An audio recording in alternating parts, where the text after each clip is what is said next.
Let's visit a German supermarket as a dietitian. यहाँ पे सबसे ज़्यादा फेवरेट पार्ट मेरा ये होता है कि जो भी यहाँ पे प्रोडक्ट्स होते हैं, वेजिटेबल्स हों, फ्रूट्स हों, आपका पोल्ट्री सेक्शन है, स्नैक सेक्शन है, इन सब के अंदर इनका जो नेचुरल कंटेंट होता है इन टर्म ऑफ न्यूट्रिशन वो मेंशन होता है। ऐसा बिल्कुल भी नहीं है कि इसके ऊपर लिखा हुआ है इट्स 100% नेचुरल, जबकि इनसाइड उसके अंदर कोई प्रिजर्वेटिव्स हैं, उसके अंदर एडेड शुगर्स हैं। बल्कि जो भी फूड की ओरिजिनल कंपोजिशन होती है वो उसके ऊपर बड़ा उन्होंने क्लियरली मेंशन किया होता है, जिसकी वजह से आपके लिए न्यूट्रिशनल फूड्स को पिक करना बहुत ज़्यादा ईजी हो जाता है। यहाँ पे जितने भी वैरायटी होती है फ्रूट्स की, वेजिटेबल में, उसमें आपको बहुत ज़्यादा डिफरेंट आप कह रहे हैं कि कैटेगरीज मिलती हैं। यहाँ पर एप्पल की डिफरेंट वैरायटी होती है। फॉर एग्जांपल अगर आपका जूस पीने को दिल कर रहा है या सिंपली फ्रूट खाने का दिल कर रहा है तो आप रेड एप्पल चूज करेंगे। अगर आप उसको स्नैकिंग के तौर पर इस्तेमाल करना चाहते हैं तो आप येलो एप्पल को इस्तेमाल करेंगे, और अगर आप उसको कुकिंग में इस्तेमाल करना चाहते हैं then you will choose a green apple. यहाँ पर आपको सीजनल फ्रूट्स और वेजिटेबल तो मिलती हैं, इसके साथ साथ बहुत से फूड्स ऐसे हैं जो थ्रू आउट द सीजन्स रहते हैं, और इनमें से अक्सर फूड्स वो हैं जिनका हमें ऑलरेडी नॉलेज होता है, लाइक जिनके बारे में बहुत ज़्यादा पढ़ा था कि इनके ये हेल्थ बेनिफिट्स हैं, लेकिन कभी वो अपनी कंट्री में एज अ स्टेपल फूड के तौर पर हम लोग उसको कंज्यूम नहीं करते देखा।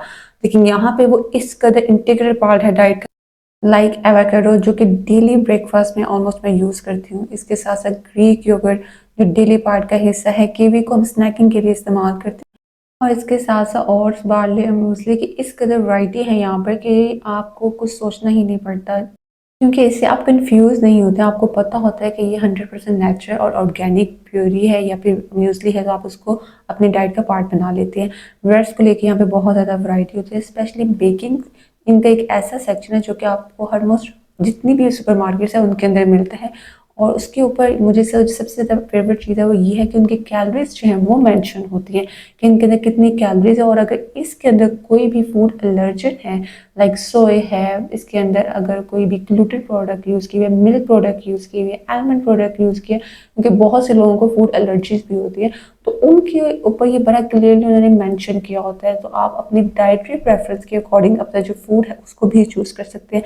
And how can I forget to talk about this snacking section. ये इतना बड़ा होता है और इसके अंदर ऑलमोस्ट आपको सारे जूसेस, आपको चीज़ और क्रीम से रिलेटेड प्रोडक्ट्स, चॉकलेट से रिलेटेड प्रोडक्ट्स, बार, स्मूदीज, ये सब आपको मिलती है।